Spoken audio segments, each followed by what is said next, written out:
सर्वप्रथम आपले सर्वांचे स्वागत। नाचू कीर्तनाचे रंगी भाग क्रमांक 25 आपण पाहत आहात। या भागासाठी आज आपल्या मानदेश भूषण सोबत आहेत फलटण तालुक्यातील सरडे येथील सतीश भोसले महाराज। खरं तर ते ग्रामपंचायत अधिकारी आहेत। ग्रामपंचायत अधिकारी ते प्रवचनकार असा हा त्यांचा प्रवास झालेला आहे। कसा त्यांनी हा प्रवास केला या संदर्भात आज आपण त्यांच्याशी गप्पा मारताना जाणून घेणार आहोत। आणि म्हणून आयुष्य वेचुनी कुटुंब पोसिले आणि काय हित केले सांग बापा। फुकाचा चाकर झाला शेकावाडी आणि नाही सुख घडी भोगावया दुर्लभ मनुष्य जन्म कष्टे पावलाशी दिला कुटुंबाशी कामू भोग तुका म्हणे ऐशे। कृष्ण हरी माऊली। रामकृष्ण हरी। माऊली, तुमचा शैक्षणिक प्रवास कसा झाला? शिक्षण आमच्याच गावामध्ये जिल्हा परिषद प्राथमिक शाळेमध्ये झाले।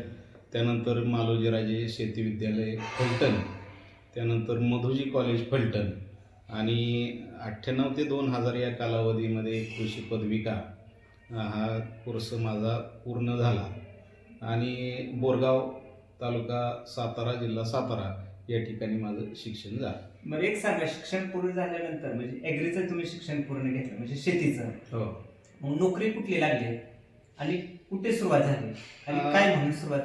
सन 2005 रोजी मला कंत्राटी ग्रामसेवक म्हणून नियुक्ती मिळाली सातारा जिल्हा परिषद अंतर्गत आणि मान तालुक्यामध्ये खडकी आणि कारखेल या गावामधून माझी नोकरीची सुरुवात झाली। ग्रामपंचायतीमध्ये ग्रामसेवक या पदावरती मी कार्यरत राहिलो। आता एक खरं तर दुसरा प्रश्न असा आहे जे सर्व प्रेक्षकांच्यासाठी आहे, तुम्ही ग्रामसेवक म्हणून त्या काळात काम केलेलं आहे, म्हणजे आता ग्रामपंचायत अधिकारी म्हणून ते बदल झालेला आहे, शासनाने केलेला आहे। आणि असं का मनात आलं तुमच्या की आता आपण लोकांना प्रवचन सांगावं? कसं मनात कसा प्रसंग येतो? आता त्याचा विषय असा आहे की आमच्या सरडे गावामध्ये लहानपणापासूनच जिथं मी शाळेला होतो त्या ठिकाणी मंदिरामध्ये अखंड हरिनाम सप्ताह सुरू असायचे आणि दिवसभर ज्ञानेश्वरीचं वाचन, प्रवचन, कीर्तन या माध्यमातून सर्व जो कार्यक्रम आहे तो आमच्या कानावरती येत होता आणि त्यामुळे शाळेच्या शेजारी ते मंदिर असल्यामुळे आणि तिथं कार्यक्रम सुरू असल्यामुळे आम्हाला हळूहळू त्याची आवड लागत गेली। आमच्या गावातील ज्येष्ठ वारकरी मुरलीधरांना बेलदार पाटील यांनी ते सर्व कार्य आमच्या गावामध्ये सुरू ठेवलं होतं आणि पहाटेच अगदी स्पीकरवरतीच ते संतांचे अभंग वगैरे अशा गोष्टी ऐकायलाच मिळायचं। त्यामुळे हळूहळू गोडी वाढत गेली आणि नोकरीला लागायच्या अगोदरपासून मी या क्षेत्रामध्ये कार्यरत आहे। 1997 सालापासून म्हणजे वयाच्या 16व्या वर्षापासून मला प्रवचनाची आवड आहे। प्रचंड वाचन माझं दरम्यानच्या काळात। पहिलं प्रवचन कुठे झालं तुमचं? माझं फलटणमध्ये पहिलं प्रवचन झालं। कसं काय, मनात काय भीती, काय ताण? सुरुवातीला जरा लोकांच्या समोर जाताना वाटलं, वय छोटं होतं, समोर सगळी ज्येष्ठ आणि मोठी मंडळी बसलेली होती आणि याच्यातून प्रबोधनात्मक बोलणं, प्रबोधन करणे किंवा संत विचार समाजापर्यंत पोहोचवणे निश्चितच या गोष्टी काय सोप्या नव्हत्या त्यावेळेस आणि एवढं प्रॅक्टिस पण नव्हतं। आपण म्हणतो ना, practice to man is perfect, म्हणजे सरावाने मनुष्य तरबेज बनतो। तर सुरुवातीचं प्रवचन करताना या गोष्टी थोड्याशा अगदी जाणवतात।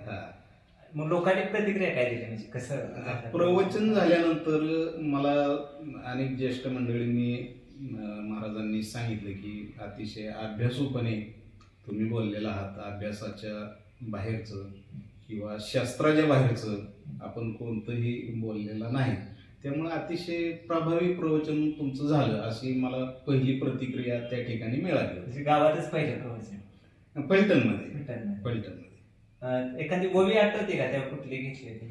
त्यावेळेस मी देखे मनुष्य जात सकळ सबवत आहे भजन शिळ आणि झाले असे केवळ माझे जी ठाई ज्ञानेश्वरीतील या ओवीवरती जे मनुष्य प्राण्याचा स्वभाव धर्मच आहे भक्ती करणे वगैरे या विषयावरती मी ते बोललो होतो पहिलं प्रवचन। आता मला सांगा, प्रवचन तुम्ही करताय आणि ग्रामपंचायत अधिकारी म्हणून काम करताय, तर खरं तर प्रवचन म्हटलं का थोडा अभ्यास पण लागतो, तर हो. हा कसा तुम्ही वेळ काढता त्यासाठी? अभ्यासाला आता मी जास्त करून वाचनावरती जास्त जोर देतो. हम्म.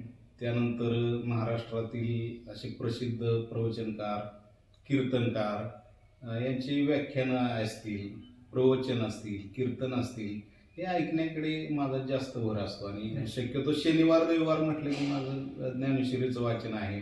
इतर अनेक ग्रंथ माझ्याकडे, अगदी ग्रंथांची लायब्ररीज घरामध्ये आहे. हे वाचनाशिवाय ह्या गोष्टी शक्यच नाही.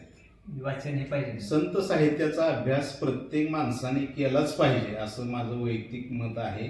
कारण त्यामुळेच आपली सद्विवेक बुद्धी जागृत राहते आणि आपणाला सुद्धा समाजामध्ये वावरत असताना संत विचारांचा फार मोठा आधार असतो, फार मोठं सहकार्य आपणाला मिळतं आणि त्याची प्रचिती आपणाला पदोपदी येते. आता आमचं नोकरीचं तुम्ही तर पाहताच, ग्रामीण विकासात प्रशासन आहे, त्यानंतर गावकऱ्यांचा संवाद आहे, या सर्व गोष्टींचा ताळमेळ घालणं, त्यानंतर शासनाच्या विविध अभियान जे आहेत, योजना आहेत, जनसामान्यांपर्यंत पोहोचवणं, अगदी कमी वेळात जास्त काम करणं, हे आता म्हणजे एकदम फास्ट झाले. प्रशासन सुद्धा आता गतिमान झालेलं आहे आणि गतिमान प्रशासन झाल्यामुळे प्रशासनाला सुद्धा आपलं सहकार्य तेवढंच अपेक्षित असतं. आपणालाही प्रशासनाचं सहकार्य मिळतं.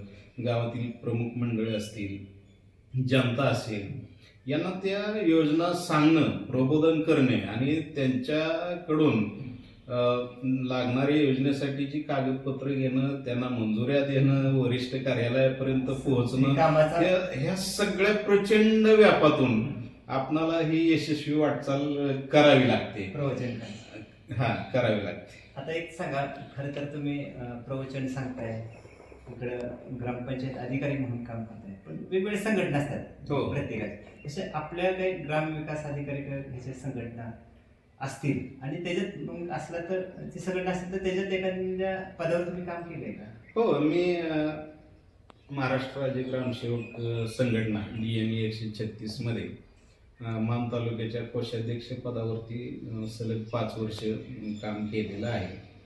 विविध मागण्या वगैरे शासन दरबारापर्यंत पोहोचवण्यासाठी खारीचा वाटा उचललेला आहे. आता एक सांगा, खरं तर आतापर्यंत आम्ही पत्रकाराच्या भूमिकेत आम्ही जात असताना अनेक वेळा तुम्हाला पुरस्कारांनी सन्मानित केले. कोणकोणते पुरस्कार आहेत? मला आता 2008 साली मी पोथे ग्रामपंचायत मध्ये असताना त्यावेळेस निर्मल ग्राम शासनाचे एवढं प्रचंड मोठ्या उत्साहामध्ये आणि एवढं प्रबोधनात्मक आणि तसं अवघडही काम होतं, तर ते बोथेगाव पहिल्या प्रयत्नामध्ये आम्हाला निर्मल करण्याची संधी प्राप्त झाली. आणि त्यानंतर मग आम्हाला राष्ट्रपती प्रतिभाताई पाटीलजी यांच्या हस्ते पुणे बालेवाडी या ठिकाणी सन्मानितही करण्यात आलं, पुरस्कार मिळाले. तिथून खऱ्या अर्थाने मग पुरस्कारांची मालिका सुरू झाली. अनेक पुरस्कार शासन पातळीवरती मिळाले, अनेक संघटनांचे मिळाले, सामाजिक संस्थांचे मिळाले. त्यामध्ये पाणी फाउंडेशनमध्ये आम्ही प्रचंड काम केलं. पाणी फाउंडेशनचा आम्हाला पुरस्कार मिळाला. संगणकीय ग्रामीण महाराष्ट्र, त्यामध्ये आम्ही महाराष्ट्रामध्ये पहिल्या क्रमांकावरती आलो दहिवडीमध्ये कार्यरत असताना, तर तो सन्मान मिळाला.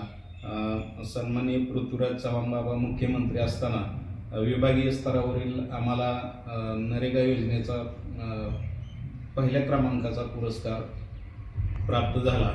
त्यानंतर असे वॉटर स्पर्धा असतील, त्यानंतर अनेक संस्थांचे म्हणजे समृद्धी प्रकाशनचे असतील, तर त्यामध्ये गोवा बुक ऑफ रेकॉर्ड असा एक नामांकित पुरस्कार मला देशाचे माजी कायदा मंत्री उमाकांतजी खलप साहेब आणि गोव्याचे शिक्षण मंत्री वगैरे यांच्या हस्ते पणजी या ठिकाणी मिळाला. त्यानंतर कोल्हापूरमध्ये मला एक पुरस्कार मिळाला.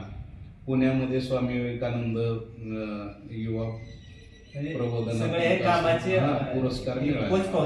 पोचपावती. आणि अजून एक प्रश्न पडतो, खरं तर मुख्यमंत्री किंवा आपल्या राज्यातल्या लोकांच्या हस्ते पुरस्कार, मंत्र्यांची, आमदारांच्या हस्ते मिळतात, ज्यावेळी तुम्हाला राष्ट्रपतींच्या हस्ते पुरस्कार मिळाला त्याला काय म्हणत पाहुणार? खरं तर तुमची त्यावेळेला कामाची सुरुवातच नुकतीच झालेली होती आणि पहिलाच तुमच्या त्या दृष्टीने पुरस्कार होता. पुरस्कारात राष्ट्रपतींच्या हस्ते होता महत्वाचं.